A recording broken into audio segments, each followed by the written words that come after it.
This is Joe Pugh for IFLTV. We're here in Dubai. We've just had the Andrew Tate versus Chase DEMOOR press conference, joined by the double Misfits champ, Mr. Ty Mitchell, showing belts, mate. First of all, where you been? Where or how? How have you been? Oh, we said where you been? Yeah, I've been good, but alhamdulillah, how are you? I know where you are. We're in fucking Dubai. Yeah, look, just talk about this press conference first of all. I know you. Would it be fair to say you know Andrew Tate? Is that? Yeah, I know him. Yeah, a long time. Yeah. You ever sparred him? Maybe not.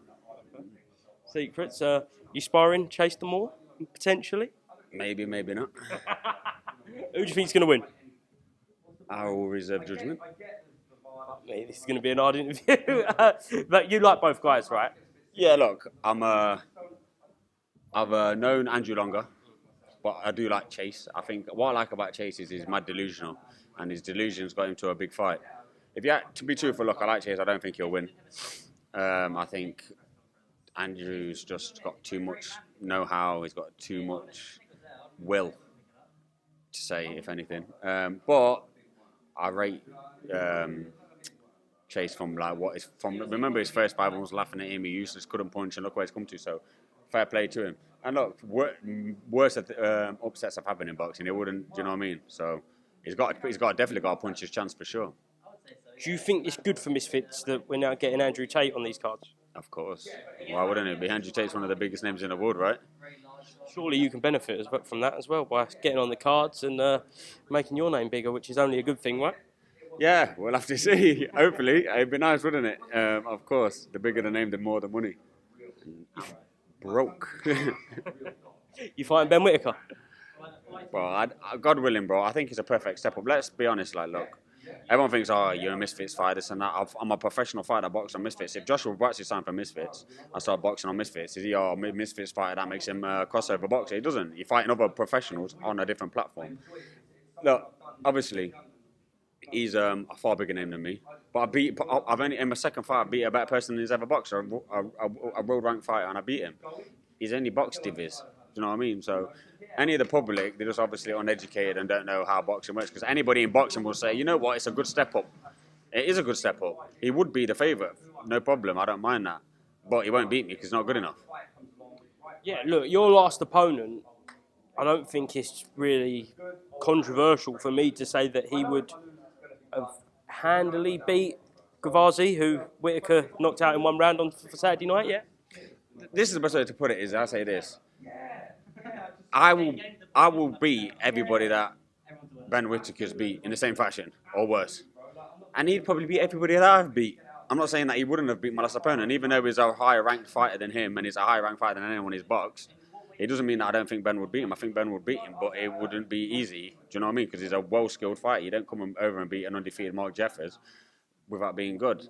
I just think it's a perfect step up. He can't jump up to the yards and the Benavidez as yet. He needs a step up, and I don't think people should rush him. So I'm the perfect opponent. Let's get it. You ever sparred Ben Whitaker? Never. I was meant to spar him, and his management, this is when he was with 258, they said, nah. Said, nah, they won't let me. And they know why. That is actually a massive fight for the Midlands, though, right? Derby, West Midlands, right? West Midlands v East Midlands, yeah. And we know he's... I really want this fight. I think it'd be really, really entertaining. But if it doesn't happen, we understand Ben Whitaker's probably going to go and have his next fight stateside, and then it may work out that it could end up in the summer. But how important is it for you in 2026 to have a big domestic name, being Ben Whitaker, Ezra Taylor, Willie Hutchins, and of that ilk for your progression time? I'm in a sticky situation where I box at light heavy and super middle.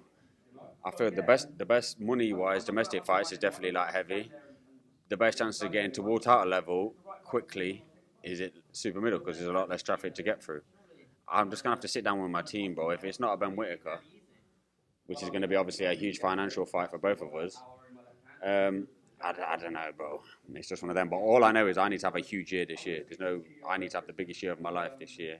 And next year I've got like 2 years where I can really do something. Is there a, don't want to call yourself a ticking time bomb, but is there a date in your mind where you think it's really got to happen by then, or maybe it might never happen? I'm not sure because, look, Terence Crawford and Alexander Usyk are 40 and they're both to £2 for pounds, 1 and 2. And they've had hundreds and hundreds of fights, amateur and professional. I've not. I've had probably 40 fights in my whole life, and I've not been in loads of sparring camps, trainings like sparring heavy, like they have for each camp. So I think there's a lot of longevity. I can probably go to 40, but I think my prime is going to be. I've gone past it, to be honest. But the more I go past it, the more chance people are going to beat me. So I need to crack on ASAP. Do you feel better now as a fighter, as in ring, now than you did when you was 18 years old? Yeah, of course, way better. Yeah, I feel better now because I'm technically better. I understand the ring more, but I think my peak was about 25. I felt a lot stronger and faster at 25, but I think I'm a lot more knowledgeable now. All right then, Ty. Thank you very much for being to IFLTV. Hopefully you get a bit of fight news soon and we can catch up with you soon. But yeah, just sit there waiting, yeah? Waiting, bro, waiting, bro. Waiting to get paid, waiting to get laid. Ty Mitchell, thank you very much, mate. Cheers.